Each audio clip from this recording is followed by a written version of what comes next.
Welcome back, Heartland fans. Nobody anticipated it. Years marked by sorrow, unresolved questions, and the enduring sting of loss set the stage for a seismic shift. Borden, the cherished figure fans believed was lost forever, might be biz for a return. Heartland Season 19 promises a narrative twist that will redefine the series. What truly became of Purr? Could he have survived? If so, what compelled him to remain hidden for such an extended period? The revelations will rock the foundations of Heartland, forcing Amy, Jack, and the entire Bartlett Fleming family to reevaluate everything they held as true. For years, the fanbase grappled with accepting Ty's apparent demise. His absence carved a void in Amy's life, compelling her to navigate the complexities of single motherhood while clinging to the cherished memories of their profound connection. But just as Amy starts to glimpse a semblance of peace, unsettling whispers emerge, suggesting the impossible.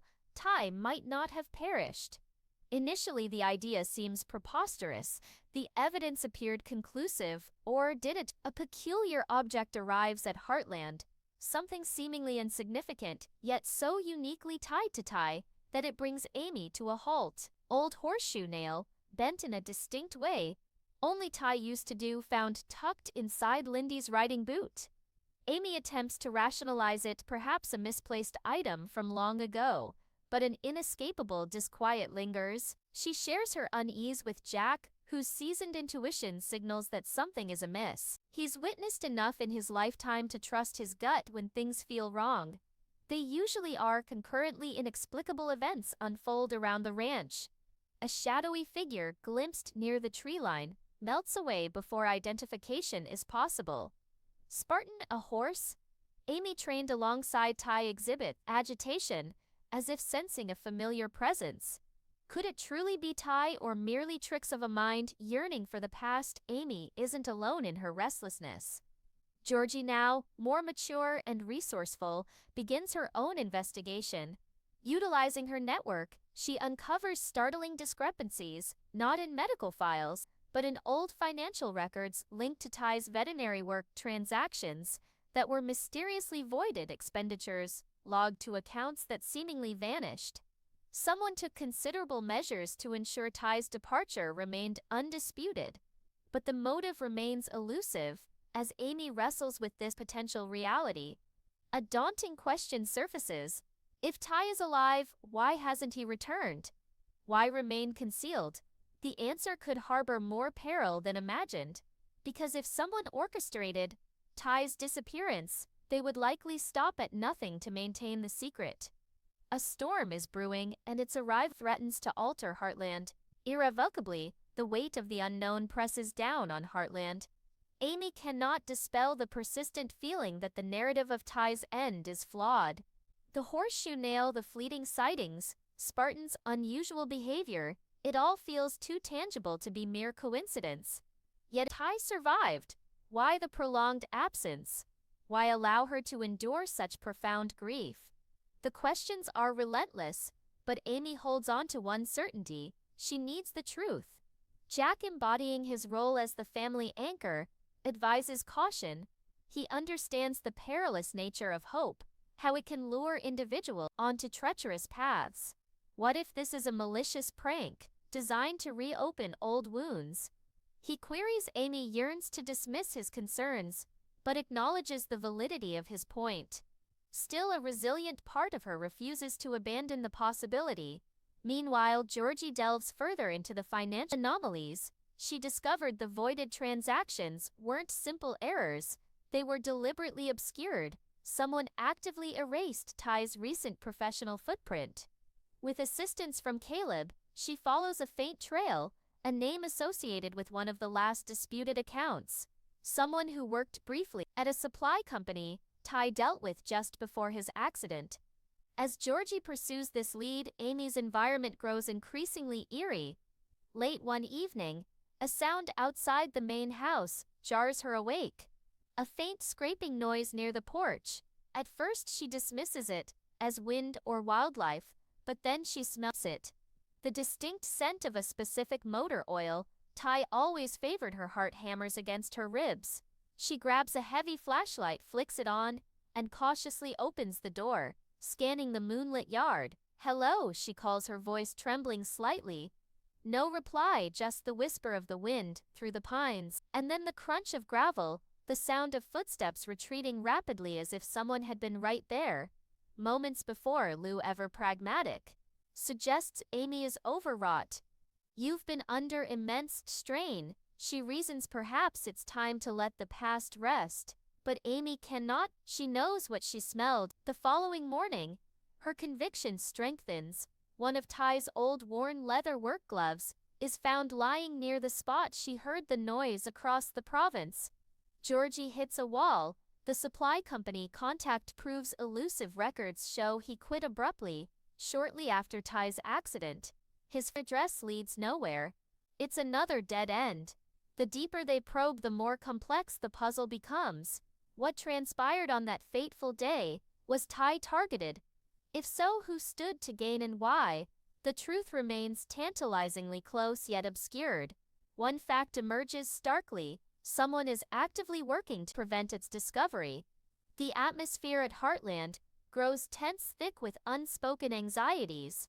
Amy tries to maintain normalcy, caring for the horses, spending time with Lindy, but the unnerving sensation of being watched persists. She senses it in the quiet moments in the barn, during rides across pastures, even within the perceived safety of the house.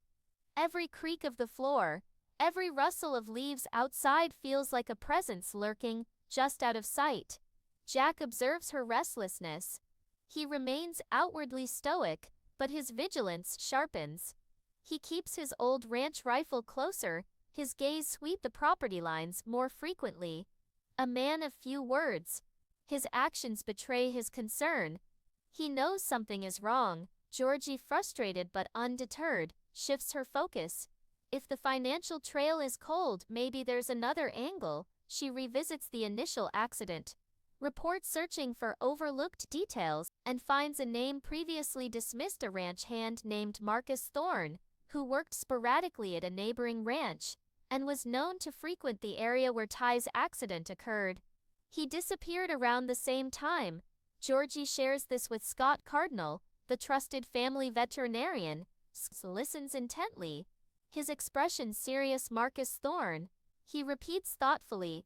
"I remember him vaguely. Didn't keep stable work long, had a reputation for being unreliable, but knew the back roads around here better than most." "Why do you ask?" Georgie explains. "The timeline, the disappearance." Scott rubs chin. "That is strange. He vanished without a trace. Folks figured he just moved on, looking for work elsewhere, but the timing, you're right. It's worth looking into. Maybe he saw something that day." Back at Heartland, Amy makes a discovery that sends shivers down her spine. While sorting through old storage boxes in the loft, she finds a small battered notebook tucked inside one of Ty's winter jackets. It's not his main journal, but a pocket-sized one she barely remembers. Her hands shake as she opens it, flipping past old notes, feed calculations and reminders. Then near the back, a hastily scribbled entry catches her eye. "Met MT again today. Feels wrong watching me. If this goes bad, it wasn't random." Amy's blood runs cold. MT Marcus Thorne. Was Ty being watched? Was he afraid before the accident? Before she can fully absorb the implication, the lights flicker and die, plunging the house into darkness. Storm isn't forecasted. It's a deliberate power cut. Amy grabs the heavy flashlight again, her heart pounding. She moves to the window, peering into the inky blackness. Then she hears it again, the crunch of footsteps, this time closer to the house. Amy rushes to the porch, shining the beam across the yard. In the distance, illuminated for just a second, is a figure standing near the fence line, not on horseback, tall, lean, disappearing back into the shadows the moment the light hits. This is no figment of her imagination. Someone is here, someone connected to Ty's last days, and they are trying to intimidate her.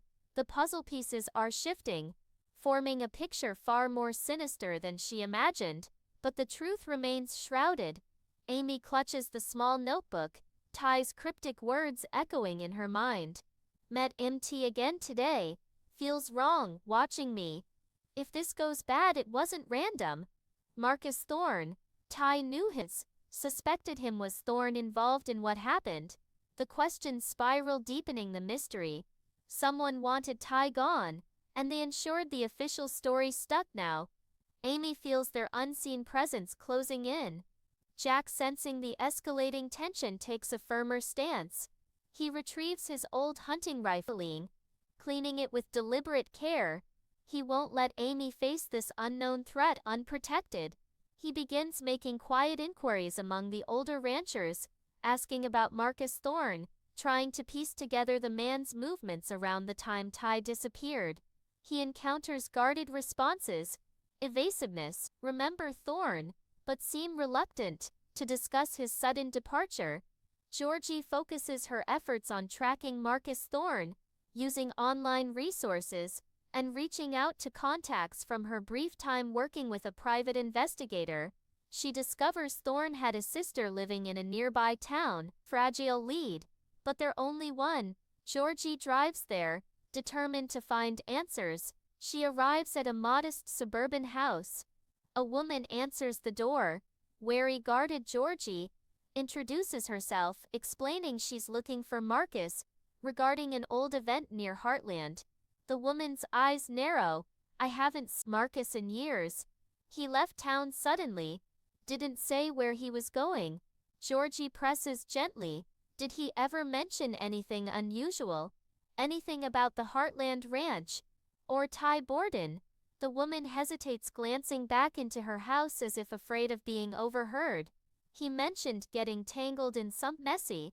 She admits finally, something about seeing something he shouldn't have. He said powerful people were involved, and he needed to disappear fast. He warned me not to ask questions. Georgie feels a jolt. Who were these people? The woman shakes her head.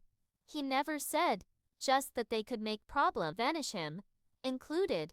He seemed terrified. Georgie thanks the woman, leaving with a chilling confirmation. Thorne saw something involving powerful figures and ran scared. Back at Heartland, Amy's search takes another unnerving twist. Driven by Ty's note, she decides to revisit the exact location where his accidents supposedly occurred, a remote stretch of road miles from the ranch. She drives out alone, needing to see it for herself. The place is quiet, desolate, marked only by a weathered wooden cross, someone placed years ago. As she walks the gravel shoulder, scanning the area, hoping for some overlooked clue, she notices something glinting in the ditch. Partially buried under dirt and grass is a small metal object. She digs it out. It's a tarnished silver locket. Intricately engraved on one side is a rearing horse on the other. The initials TB, Ty Borden. It's his, the locket she gave him years ago. He always wore. Why was it here? Thrown aside, not with his recovered belongings. Fear mixes with fierce resolve. Someone staged this scene, took him and discarded this precious item. Amy clutches the locket. Proof, tangible proof that the official story was a lie. She turns to leave and freezes. A vehicle parked further down the road, partially hidden by trees. Watching her, she hadn't noticed it arrive. Her heart pounds. She quickly gets back in her truck, her eyes locked on the rearview mirror. As she drives away, the vehicle remains stationary, not following, but its presence is a clear message. Being watched, Amy grips the steering wheel. The locket cold against her palm. Ty was taken.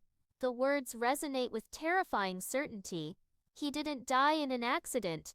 He was abducted, and the locket found discarded miles away proves the scene was manipulated. She has to find him. Georgie meets her back at the ranch, listening intently as Amy recounts finding the locket and being watched. Powerful people.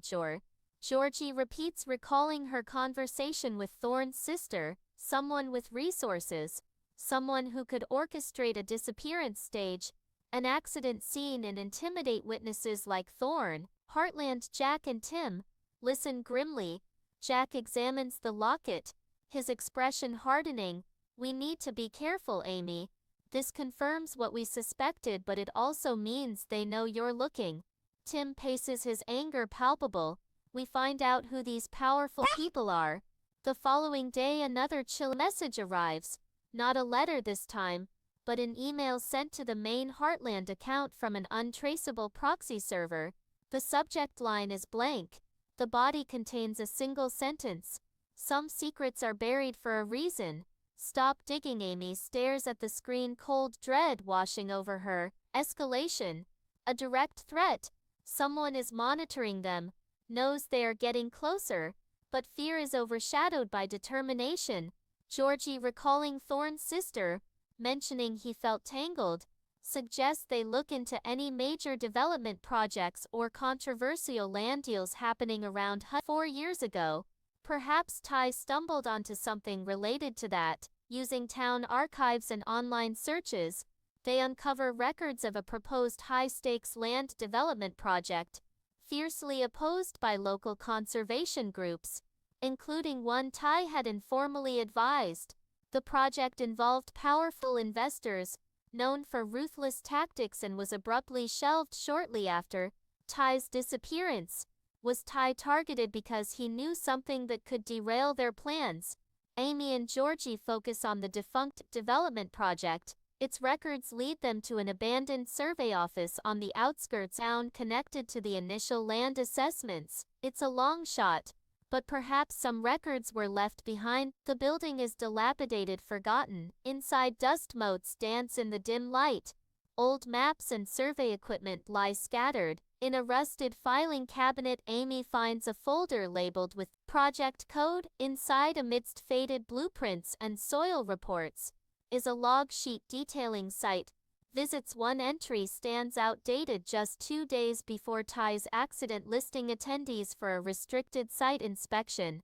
Ty Borden's name is on the list alongside executives from the development company. Another name, Daniel Reeves, listed, not as a paramedic but as security consultant. Amy's breath hitches. Reeves was there, involved with these people before the accident, and Ty was meeting with them.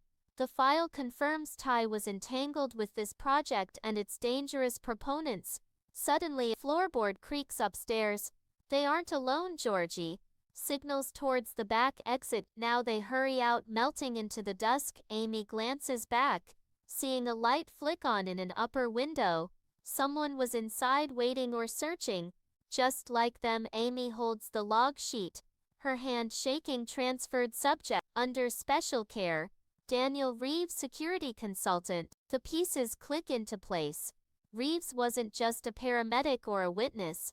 He was part of the operation involved in Ty's removal. He worked for the people behind the land deal, the ones Ty met with just before he vanished. But where did they take it? Georgie examines the sheet again.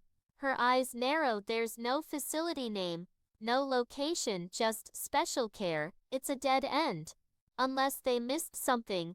Amy recalled Scott mentioning Reeves worked in remote medical transport, specializing in high-risk extractions. What if special care isn't hospital but a code name for a private holding facility, somewhere off the grid? Then a noise from outside, a car door slamming nearby. They aren't safe here. Georgie urges, let's go. We need to talk to Scott again. They slip away unseen, but the close call reinforces the danger. Back at Heartland, present the log sheet to Jack, Tim, and Scott. Jack studies the names, his jaw tight. So Ty walked into a meeting with these developers and their security man, Reeves, and then disappeared 2 days later. Tim slams his fist on the table. They took him because he knew too much about their crooked deal. Looks at the log sheet, his expression grave. Reeves working security for them. That explains a lot. These weren't just developers. They played rough. If Ty had evidence against them. Amy looks at Scott. Can you find out where someone like Reeves would take a high-risk extraction? What does special care mean in that world? Scott nods slowly. It usually means a secure private facility, sometimes overseas, sometimes hidden domestically, often used for witness protection or less savory reasons. I have an old contact. Someone who used to work in that field. Might be risky, but he owes me. He pulls out his phone, dials a number, pacing. As it rings, finally a gruff voice answers. Scott. It's been a while. Scott gets straight to the point. I need information off the record. Patient transfer about 4 years back. Handled discreetly, possibly involving Daniel Reeves. Destination listed as special care. Remember anything like that? A long pause on the other end. Special care? That's not a place, Scott. It's a program, highly classified, extremely dangerous. You shouldn't be asking about it. Amy's stomach plummets. Another warning. Another layer of secrecy. But Scott persists. This is important. My contact hesitant sighs. There were whispers about a facility used for that program up north. Remote decommissioned research outpost called Argentus. If Reeves was involved, that's likely where he went. Argentus. The name hangs in the air, filled with menace. But now they have a potential location, a target, closest they've been. Amy meets Georgie's determined gaze. She knows Ty is alive, and now she knows where he might be. She will bring him home.